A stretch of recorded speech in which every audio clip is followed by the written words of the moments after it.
Hi friends, ఈ వీడియోలో మనము బౌద్ధ మతం గురించి గతంలో అడిగినటువంటి క్వశ్చన్స్ చూద్దాము. ఒకటో క్వశ్చన్, ఈ క్రింది వాటిలో ఏవి సరైనవి కావు? ఆప్షన్ 1, ఆచార్య నాగార్జునుడు మహాయాన బౌద్ధ మతం నందు మాధ్యమిక సిద్ధాంతమును స్థాపించను. సెకండ్, మైత్రేయనాథుడు మహాయాన బౌద్ధ మతం నందు యోగాచార సిద్ధాంతమును స్థాపించను. థర్డ్ ఆప్షన్, ఆర్యదేవుడు బుధపాలితుడు మహాయాన బౌద్ధంలోని మాధ్యమిక సాంప్రదాయమును అవలంబించను. నాలుగవది, శాంతిదేవుడు మరియు చంద్రకీర్తి బౌద్ధంలోని యోగాచార సిద్ధాంతమును అవలంబించారు. ఓకే, ఈ 4 ఆప్షన్లు ఇచ్చాడు. ఇక్కడ కింది వాటిలో సరైనది కానిది ఏది అని అడిగాడు అనమాట. ఇది కరెక్ట్. రెండవది, మైత్రేయనాథుడు మహాయాన బౌద్ధ మతం ముందు యోగాచార సిద్ధాంతం స్థాపించడం, ఇది కూడా కరెక్ట్. థర్డ్, ఆర్యదేవుడు బుధపాలితుడు మహాయాన బౌద్ధంలోని మాధ్యమిక సంప్రదాయాన్ని అవలంబించారు, ఇది కరెక్ట్.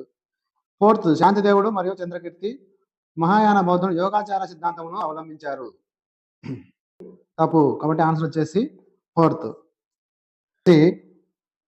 సమావేశాలు జరిగినటువంటి ప్రదేశాలు ఇచ్చాడు, వాటిని వరుస క్రమంలో అమర్చమన్నాడు. 1 రాజగృహ, 2 కుందలవనము, 3 పాటలీపుత్రము, 4 వైశాలు ఇచ్చాడు. మనకు 1వ బౌద్ధ సంఘ సమావేశము రాజగృహలో జరిగింది. మహాకశ్యపుడు అధ్యక్షుడు, అజాతశత్రువు రాజు స్థాపించారు. 2వది వైశాలిలో జరిగింది, దీనికి అధ్యక్షుడు వచ్చేసి సభాకామి. 3వది పాటలీపుత్రంలో జరిగింది, దానికి వచ్చేసి పాటలీపుత్ర మొగలతిస్సపుత్ర అధ్యక్షుడు. జరిపించిన రాజు కుందలవనంలో జరిగింది, దీనికి అధ్యక్షుడు వసుమిత్రుడు. ఓకే, 1 రాజగృహ, 2 వైశాలి, పాటలీపుత్రము, 4 కుందలవనము. సో మన ఆన్సర్ వచ్చేసి డి. ఇక్కడ కింది వాటిని జతపరచమని ఇచ్చాడు. జాబితా 1లో త్రిపీఠకాలు జాతకథల గురించి ఇచ్చాడు.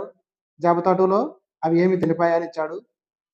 A Vinaya Pitaka, B Sutta Pitaka, C Abhidhamma Pitaka, D జాతకథలు. ఓకే, పీఠికలో బౌద్ధ భిక్షువులు మరియు సన్యాసులు అవలంబించవలసినటువంటి సూత్రాల గురించి తెలుస్తుంది. వినయం, మనం గుర్తుపెట్టుకోవాలంటే